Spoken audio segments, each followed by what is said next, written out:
Good morning, everyone. Thank you so much for joining us. Our message today is a conversational sermon between myself and one of our veteran members, Al Hayes.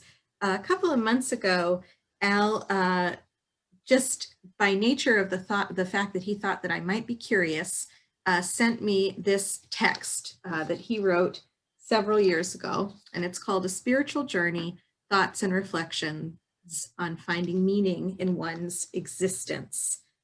And usually on Sunday mornings, when you hear from me, you're hearing about my own spiritual conception of the world and my own spiritual process. And I think that it's really helpful for all of us as a congregation to hear about the spiritual senses of people who aren't me. Because one of the cool things about Unitarian Universalists is we all have very different opinions and ideas about what makes us spiritual beings. And so I thought this would be a fun conversation today. So I'd like to introduce Al Hayes, though we all know and love him. And Al, why don't we start by you giving us a thesis or some of the central points of your spiritual reflection text. Okay, well, first of all, it's clear I'm not Emma. The beard is a dead giveaway. But anyway, it's hard to summarize a 25-page document in a few words, but I guess I boiled it down to 5 basic ideas. First of all, that before we can think or perceive anything, we have to acknowledge that our existence flows from an undifferentiated being. We could put the name God to that, but in some ways that risks reducing it from being to a being. But it's the ground of all reality, and it's not something that can be described or defined clearly in words. It just simply exists. You're talking about the universe or creation as a whole and our interconnectedness. Is that what you mean by that? Well, I mean something a little broader than that. I mean that underlying what we call the universe, what we call creation, is a level of reality that can't be described and can't be named. And all of the reality that we perceive comes from that underlying reality. And the Buddhists have that idea, but I kind of arrived at it before I encountered Buddhism. Anyway, that doesn't make me the Buddha, but it just, I kind of came to the same conclusion for a different path. Okay. Yes, yeah. Okay, then the second principle is that the universe that we see emerging from this ground of being is one in which everything is interconnected, and we can isolate certain parts of it to study or experience, but in the end, as the Buddhists teach us, nothing exists except in relation to other things.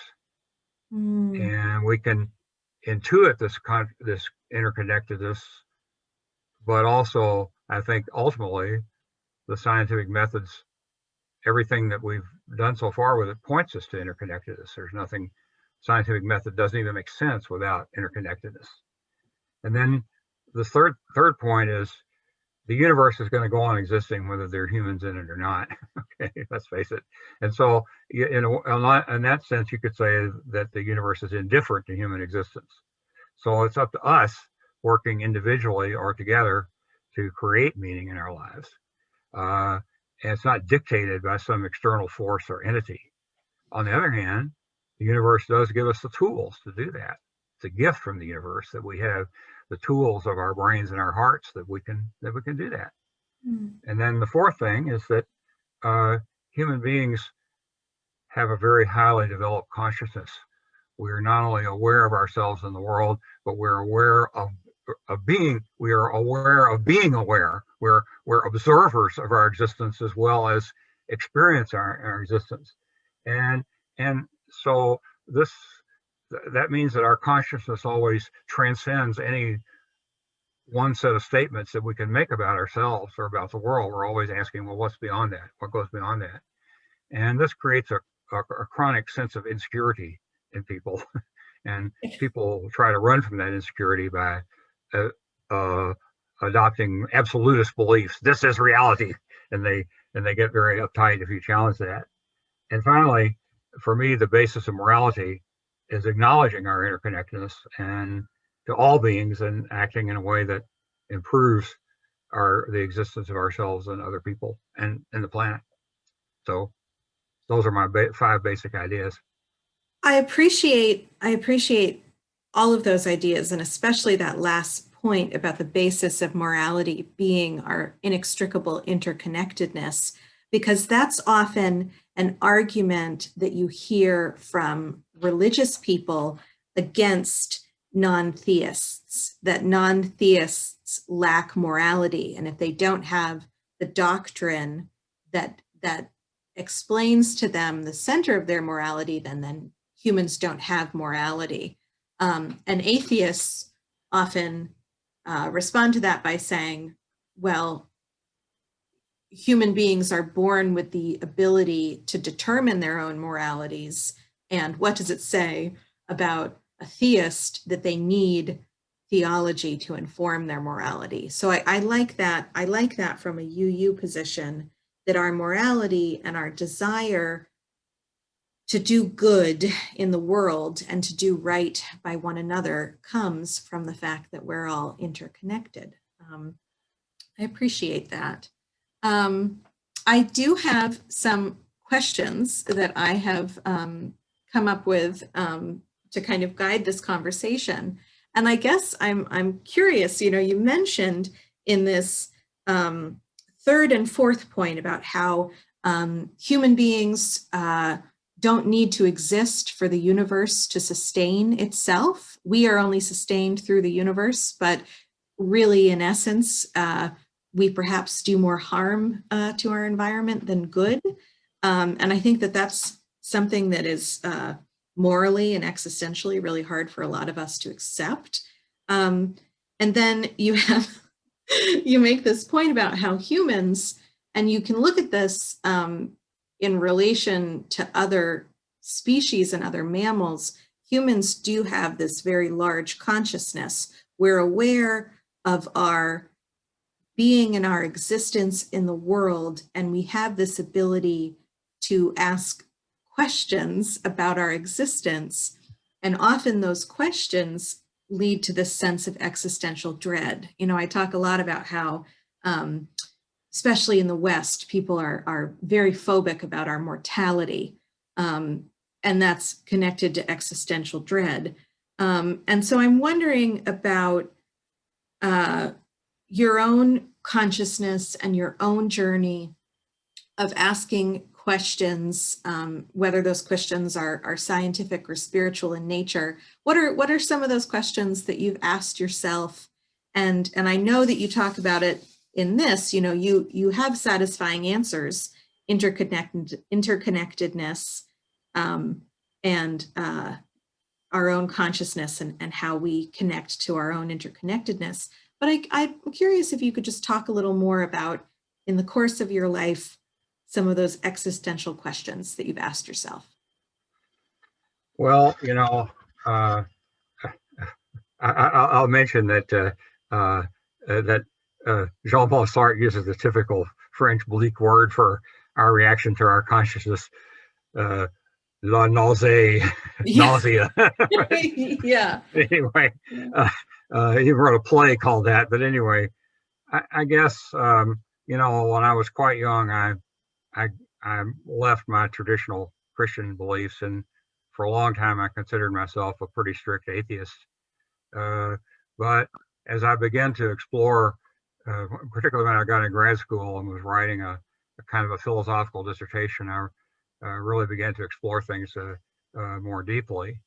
And, I realized that it just doesn't make sense for there to be a God out there who has some sense of morality that's in any way resembles human morality, because obviously, in terms of human morality, the world is a very evil place, okay, in many ways. Not entirely evil, but very evil.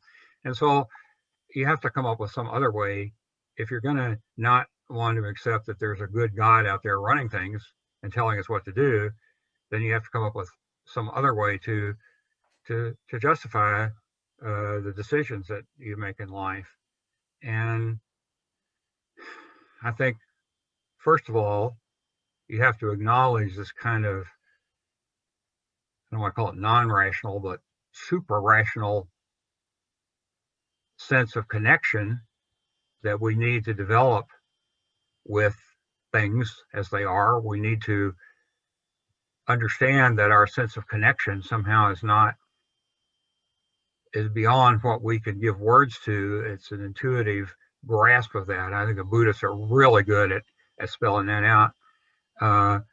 But then also we have to choose. I mean, we're faced with the fact of interdependence. It's not a belief, it's a fact. Mm-hmm. We are interdependent. That's just the reality. Now I'm using absolute reality. I mean, it's the reality we experience, okay? And so what do we do with that interconnectedness? Do we act in a way that we use our interconnectedness to destroy things and make our fellow human beings more miserable, to limit what they could do? Or do we use it to try to make things better, make ourselves better, make other people better, make the planet better? And I can't really exactly defend that choice in some absolute sense. It just makes sense. It just, we're in this interdependent web. So let's choose to act in a way so that the ripples we send out in the web are positive ripples and not negative ripples. I think that I think that was really well said, and you started from this point of our interdependence and our interconnectedness is an irrefutable fact, right? You look at the science and the physics of it all, and the way that science down to the atom can tell us how we are all linked together and connected. In this year of pandemic, I have preached a lot about how individualism is a death-dealing perspective, right? So there are a lot of people in the world that, despite the irrefutable evidence, deny the fact of our interconnectedness and deny the fact of our interdependence. And I think we've seen a lot of that this year. And I do, I am curious if that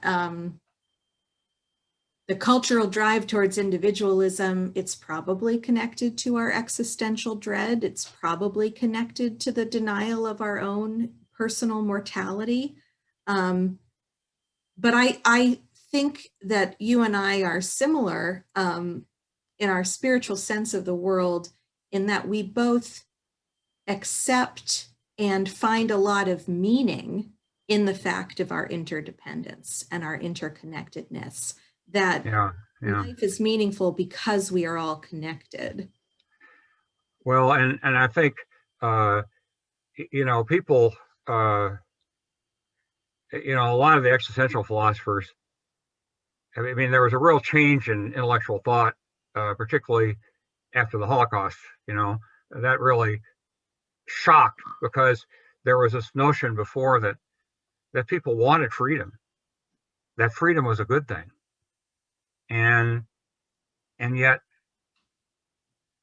what the Nazis showed is that people fear freedom, and they seek out absolutist ideas to actually escape from freedom. Erich Fromm wrote this book in about the late 1940s called Escape from Freedom. Mm-hmm. And he was using it to explain and react to the Nazi phenomenon. And I think absorption in some absolutist belief system is one way to deny our responsibility. On the other hand, we can retreat back into ourselves and say, well, the only reality is me. My only reality is to survive and promote myself, and therefore that's what I'm going to cling to, and I'm going to do what I want to, and to hell with anybody else. I suppose that's another way, a different way to escape from responsibility. And unfortunately, I mean, let's face it, and when I talk about Christianity, I always qualify that there's probably many Christians that are beliefs are more similar to mine than what I'm about to describe. But you know, when Christianity tells us, well, the important thing is for you to save your soul, right? You have this individual entity called a soul, and the main reason you're good to other people is to save your soul, so you go to heaven. Well, that's a highly individualistic concept. That I'm not being good to others because I care about them, but because I really care about them, but because I want to save my soul. And I think that focus too, and it's really interesting. I watch a lot of videos and I read a lot of things about ex-evangelicals or ex-Mormon people who are explaining the secrets of their denominations, and it is absolutism, that humans are very comforted if we believe that we have the right answers. There's an aspect of Mormonism where you reach a certain level within the faith and they tell you the magic words to get into the gates of heaven. And it's an absolute thing. You know the password, you're assured that you have the password and you'll get to heaven. I think it's interesting, this promise of an afterlife, I think is a easy excuse to forget the life here and now, and to ignore the problems within the world that we have created, that we do have the power to dismantle and to fix. But if we're all focused on kingdom come, we don't have to attend to the problems of the world today. And I can understand, and if your life here on earth is miserable, believing in an afterlife, I mean, you think of enslaved people. I mean, believing in life after, their lives are so constrained and miserable that believing in an afterlife actually gave them some dignity, because they said, well, I may not be worth anything in this world, but I know God values me and will move me into a world where I am worth something. So I can understand for oppressed people how that, that really can almost confer a certain dignity to say, God loves me. These SOBs that are keeping me enslaved don't, but God loves me, and it's an affirming thing, And that's I think part of the difference, that kind of salvationist theology is rooted from a place of a loving and redemptive God who eventually, brings you back to his breast, right? That's what the Bible says. And right. Of course, now we come to the point where we always do in these co-sermons, where nearly 20 minutes have gone by and we have scratched just the surface of not only the text that you provided me, but some of the ideas and the thoughts that we both have. Thank you for your contributions today. You mentioned to me that you would be willing to share your writing with folks that are interested. So if you'd like to read about Al's spiritual journey, get in touch with him and he will send you a copy.